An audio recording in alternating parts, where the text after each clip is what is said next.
Shalom, salam sejahtera buat kita semua. Jumpa kembali di channel Kombur Tondi. Sahabat sekalian, kita masih merenungkan tentang kredo kita atau syahadat para rasul, di mana dalam syahadat itu dikatakan, aku percaya akan Allah Bapa yang Maha Kuasa, pencipta langit dan bumi. Dan dalam kredo Nisea dan Konstantinopel dikatakan, aku percaya dunia yang kelihatan dan tak kelihatan. Nah, terkait dengan itu, sahabat sekalian, kita sudah menyinggung tentang apa itu malaikat. Malaikat adalah roh murni dan tinggalnya di surga. Dan malaikat ini akrab dengan kita. Contoh, setiap hari kita berusaha untuk berdoa Angelus atau doa malaikat Tuhan, yakni pada pukul 6 pagi, pukul 12 siang, dan pukul 6 sore. Nah, itu sebenarnya adalah suatu petunjuk bahwa kita ini akrab dengan makhluk rohani yang disebut malaikat itu. Nah, karena itu, sebagai malaikat, dia adalah makhluk rohani, dan karena makhluk rohani, maka dia tidak memiliki badan seperti kita. Karena itu, dia juga tidak dibatasi oleh waktu dan tidak dibatasi oleh ruang. Dan kitab suci kita menyebut dia itu atau mereka malaikat. Dalam bahasa Batak itu lebih jelas. Suruh-suruhan, artinya yang bisa disuruh kemanapun dan dalam tugas apapun. Menurut Santo Agustinus, malaikat sebenarnya menunjukkan jabatannya, bukan kodratnya. Kodrat malaikat ialah roh, sedangkan jabatannya ialah malaikat. Berarti ada lagi yang sama esensinya, yakni kodratnya sebagai roh, tetapi jabatannya beda, bukan malaikat.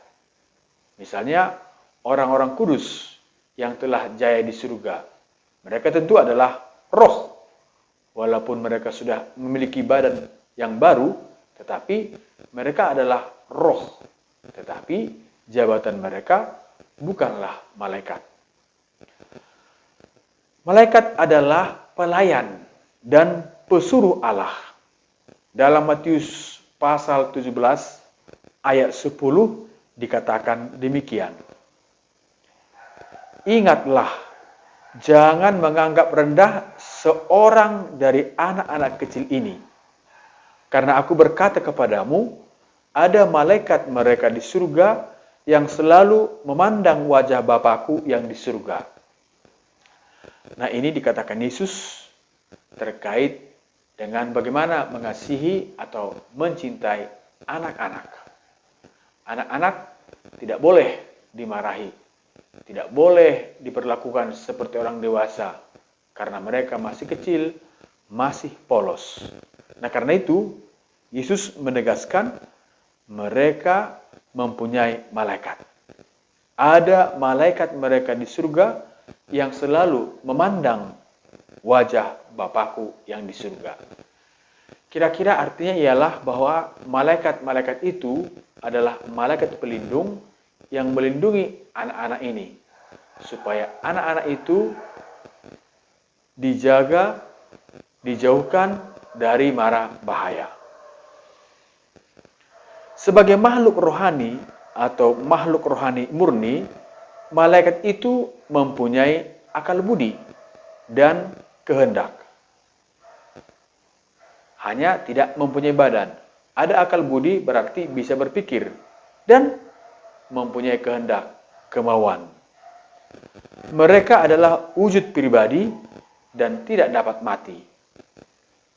Dalam Injil Lukas pasal 20 ayat 36 dikatakan, sebab mereka tidak dapat mati lagi, mereka sama-sama seperti malaikat-malaikat, dan mereka adalah anak-anak Allah karena mereka telah dibangkitkan. Nah, kata-kata ini dikatakan Yesus ketika ditanya bagaimana nasib seorang istri atau seorang perempuan yang memiliki suami 7 orang. Dikatakan pada waktu penghakiman, siapakah di antara suami-suami itu yang menjadi suami dari perempuan itu? Dijawab oleh Yesus bahwa di surga tak ada kawin dan dikawinkan. Di surga tak ada ikatan lagi seperti di dunia, yakni ikatan suami istri. Sebab di surga adalah kerajaan atau keluarga Allah. Jadi di surga itu sudah mengatasi ikatan keluarga di dunia. Maka dikatakan semua yang mati dalam rahmat, dikatakan mereka tidak dapat mati lagi. Bahkan dikatakan mereka sama seperti malaikat-malaikat karena mereka adalah anak-anak Allah. Karena mereka sudah dibangkitkan. Sahabat sekalian, Kristus itu adalah pusat dunia malaikat. Malaikat-malaikat itu adalah malaikat Kristus. Pemiliknya adalah Kristus. Maka Matius 25 ayat 31 mengatakan demikian. Apabila Anak Manusia datang dalam kemuliaannya dan semua malaikat bersama-sama dengan Dia, maka Dia akan bersemayam di atas tahta kemuliaannya. Jadi, apabila Anak Manusia datang dalam kemuliaannya dan semua malaikat bersama-sama dengan Dia. Jadi, yang menyambut Dia dan kita nanti adalah Yesus Kristus dan semua malaikatnya.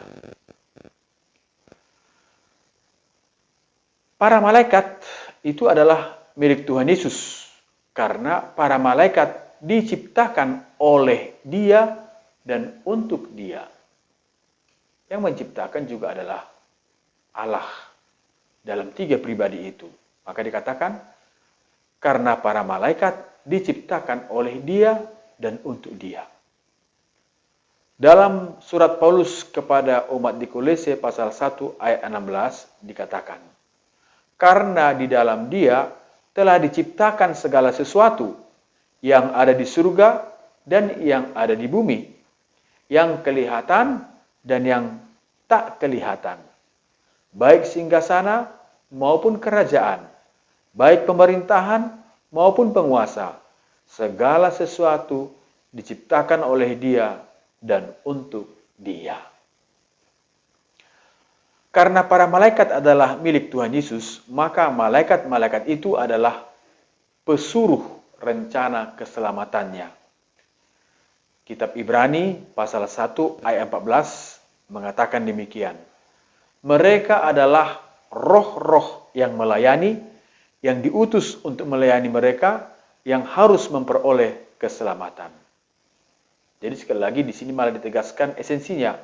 Malaikat itu adalah roh-roh yang melayani. Dan mereka diutus melayani siapa? Melayani mereka yang harus memperoleh keselamatan. Siapakah yang harus memperoleh keselamatan? Kita manusia. Kita manusia yang mau menjawab panggilan Allah. Menjawab panggilan Allah dengan cara memperbaharui diri, sikap, yakni dengan cara bertobat. Kembali berdamai dengan Allah. Percaya kepada Allah. Maka dengan demikian, sebenarnya, kalaupun kita bertobat, sesungguhnya bukan saja karena usaha kita, tapi karena malaikat terus-menerus mendorong kita untuk melaksanakan kehendak Tuhan. Maka, para saudara, adalah sangat penting kita selalu berdoa malaikat Tuhan. Dengan demikian, kita ingat dalam malaikat Tuhan itu, kita percaya sabda yang menjadi manusia, dan sabda itu adalah Tuhan Yesus, dan karena dengan demikian, Yesus bisa tinggal bersama-sama dengan kita karena ia menjadi manusia sama seperti kita.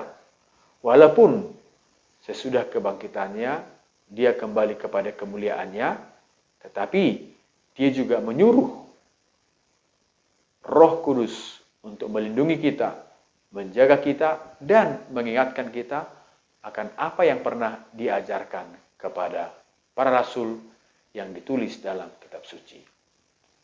Sahabat sekalian, jangan ragu, malaikat akan melindungi kita. Maka mari kita berdoa bersama para malaikat. Shalom, jumpa kembali. Horas.